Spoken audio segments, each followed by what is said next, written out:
Stillness and abundance, children of the sun. Stillness and abundance, love and light, health and wholeness. Stillness and abundance, love and light, health and wholeness. Stillness and abundance, love and light,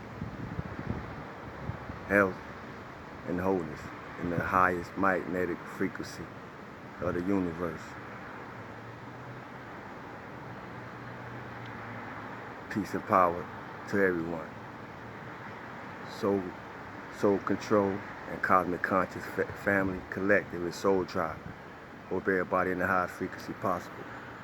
Feeling good for no reason at all. As I acknowledge my higher self, I acknowledge yours.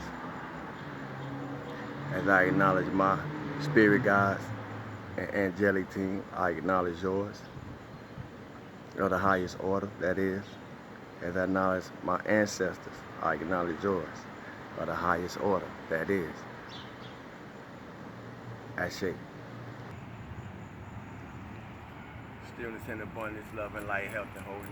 Stillness and abundance, love and light, health and wholeness. Stillness and abundance, love and light, health and wholeness. I hope everybody's feeling good for no reason at all. I am your host and co-pilot, Sawu the God.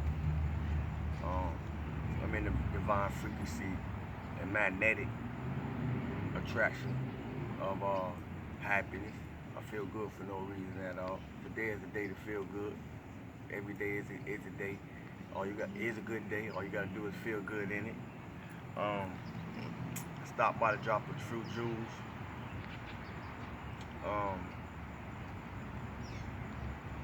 I was asked, why do I talk about feeling good all the time? Or more so, how am I able to feel good constantly? And my answer was simple. I practice. Practice. You know? And if you miss that, I'm going to say this. What you believe and say about yourself is the word of God in you. Is the word of God to you. What you believe and say about yourself is the word of God to you. So what do you tell yourself? See, I know everything ain't positive, but we've been so used to being negative till it's hard to program or reprogram ourselves into a space of always being positive. So part of me feeling good for no reason at all is a way of ushering myself or encouraging myself to get in the frequency of positivity and get used to being in that space instead of what we came from, if you figure deal me. What you believe and say about yourself is the word of God to you. It don't matter if you read the Bible, Quran, Bhagavad Gita, Laws of Ma'at, none of that matter. What you say about yourself and believe about yourself is the word of God to you. They say we was made in the image and likeness of God. So if that's true, then we need to know who he is based on, just based on what somebody else say, but from within ourselves. And how what we think and say plays out in our lives. Don't operate your mouth against yourself. Don't operate your mouth against yourself. I got a verse in the song where I say, heaven take a whole lot of hell to get to. Well, at the time that I wrote that verse, because it's probably like over 10 years ago, heaven take a whole lot of hell to get to. At the time I wrote that verse, that's the space that I was in at that time and what was going on in my life that inspired me to write that verse. Today, I say, you don't gotta go through hell to get to heaven. But sometimes going to heaven, wholeness, heaven is what I call wholeness, mind, body, and soul. Going to heaven takes a whole lot of hell to get through. So I dig it. But we don't gotta operate from that space today. We don't been through too much. We don't experience too much, and therefore we should know too much or know enough to get out the cycle, get out the hamster wheel.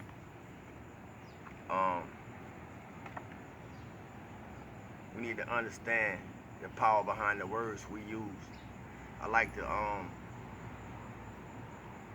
not only speak about or use the term love, you know, and I'm not talking about in a sensual or physical form. I'm talking about as a frequency, as a vibration, because it's an energy. You know, love is the energy of God in us, and I don't think we realize that enough. But by me knowing that the love in me is the energy of God in me, you know, it allows me to exercise moving from that place more. Love is the energy of God in you. Now think about everything in opposite of that frequency and how it make you feel and how it affect you physically. And then you'll understand or understand why I say that. No one is responsible for my happiness. No one is responsible for your happiness. And if no one is responsible for your happiness, then you have no one to blame. And if we can get out of finding fault or finding blame with somebody or something about something or somebody, we can evolve consciously. We can evolve into Christ conscious way more at a faster rate. If you find yourself miserable, if you find yourself upset, if you find yourself angry, the only one you have to blame is you. Regardless of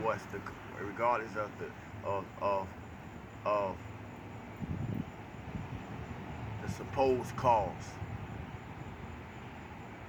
Anything can happen, but how we respond or how we react more so emotionally determine how we be affected by it. At the same time, if you find yourself miserable, the only one you have to blame is you. But it's the opposite choice on the outside of that. If you find yourself feeling good, you have no one to blame but you, because happiness or misery, joy or sadness don't come from outer circumstances, don't come from outer conditions, external situations. We just don't program ourselves or have been programmed to believe that they do. Why is this so important? Because you never meet anybody but you. From the lowest to the highest spectrum, somebody will catch you. You never meet anybody but you. So whatever going on in your life, regardless of who is happening through, you meet no one but you. Everybody you know and interact with is an aspect of you to some level or degree. Otherwise, why did you attract them in your life? And furthermore, why are they still present if they still present? You never meet no one but you. So, with that in mind, whoever had their heart broke, whoever been hurt before. But the real question is, this is where, and the question that allows growth to occur is, how many people's heart have you broken? How many people's heart have you hurt? Or how many people did you hurt? Until we start asking ourselves the things that we will pose upon others, really, growth never happens. That probably caught a lot of people off guard, but it's important. And like most things that's important, it catches us at unexpected times.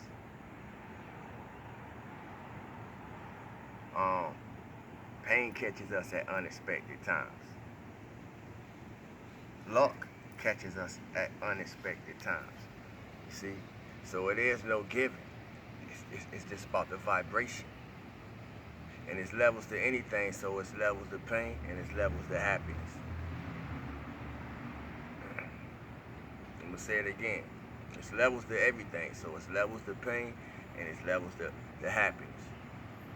And to prove that analogy, for those who like to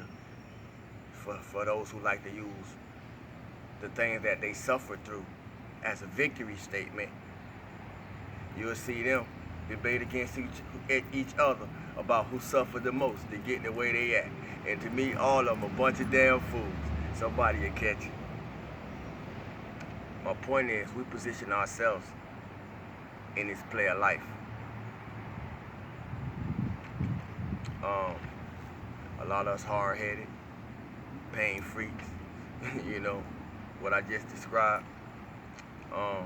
But we are to blame in anything that has occurred in our lives.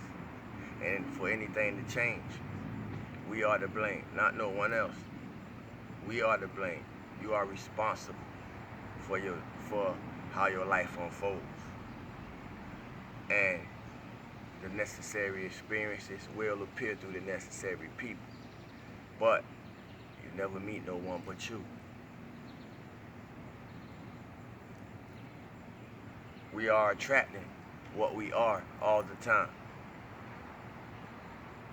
You never meet anyone but you. We are attracting what we are all the time. And if we don't like what we are attracting in all spheres of our life, then it's time to change something somewhere.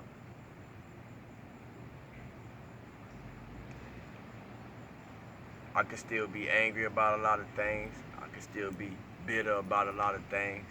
I could also still be in pain about the things that I was angry and bitter about. And the people who I thought was the cause of the things that I was angry and bitter about. But who does it harm but me? Who did it harm but me? And if you stuck in that space in life, who is it harming but you? When people going about their life, doing what they do, and the thing, why I'm speaking on this, because we do this for over amount of years through different experiences, way from childhood. A lot of us still carry childhood trauma in our adulthood, and then our different types of relationships that we have with others. You know, and unbeknownst to us, unless you're really dealing with people who love you like they love themselves to tell you about it, you know, when it's being befronted to them, you won't even know. People enable us to stay in handicapped mental conditions, and now mental health is an issue. And they don't even label that minority mental health. What the fuck is minority mental health? That don't just apply to any type of people, and it definitely don't just apply to my people. But this is the play. This is what we dealing with. So it's necessary that we know ourselves. How can you be happy? The only way anybody can be happy is just by realizing that it's all in you. You know, if you're gonna be broke, it's all in you. If you're gonna have some money, it's all in you. If you're gonna have some sorrow, it's all in you. If you're gonna have some joy, it's all in you. Ain't nothing outside, family.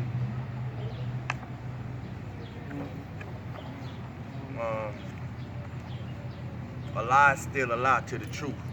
And the reason that I point that out is because based on the childhood traumas and different experiences that we all have went through, and I hope most of us has matured through, but where there may be, we all still may be carrying some immature traits that pop up from time to time. As I was saying, hopefully most of all of us have matured through the things that life has put before us to mature through. But in some cases, there is some things that we may still be in an immature stage of growth through. And from time to time, unknown to our unconscious, things happen in our outer experience that trigger us. And we realize what we still have to work on. It's all in good. Everything is fine, all is well, and everything will be okay. the thing is recognizing the lesson through the trigger when it pops up and get to work on it immediately. Not immediately, immediately. You hear me? Nobody likes to be used or manipulated. I ain't realized that when I was when I was in that phase in my life, when I was in them streets, I ain't realized that. But as I start transitioning, and going through transitions, I knew how it feel,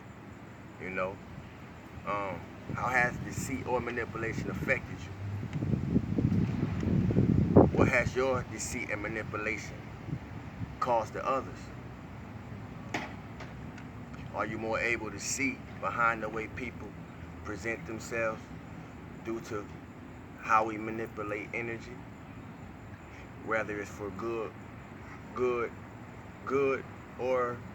or gain. Notice I said good or gain, not good or bad. See, because most people who are manipulative manipulate for gain. Whether the act be good or bad is a whole other equation. I'm not here to judge, I'm just calling things out to spark our minds in places that we probably don't normally look. Do you take more than you give? Are you harsh in your views or in your criticism of others? Can you take the criticism that you put out? How does your life impact the people that you know? Do you have an impact at all?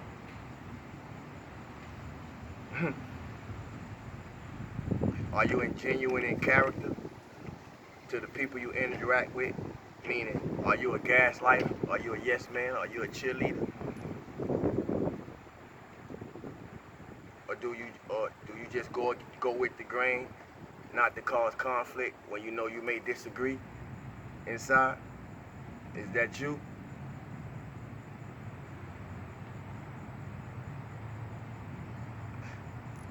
These are things we need to think about, because these are things that we count people out through when the ego has consumed us more than we have consumed our soul. Don't count no one out because you misunderstand the reason for their ceasing. Because you're not in alignment with your assignment don't mean that I'm not.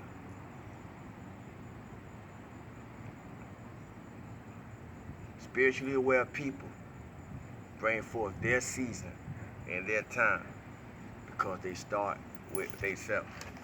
Feel good for no reason at all. Stay true and authentic to the highest version of yourself. Stay on top of y'all spiritual baths, meditation, charging your crystals and your jewelries. Thank you for your donations and so those who support Cosmic Consciousness, those who buy and shop on the Etsy page. And I appreciate all those who just gift with donation for general purpose. I appreciate y'all. Everything do return back to the page. I got more things to be loading up. And once again, I'm grateful and I appreciate y'all, man. Love and light. Salute to God.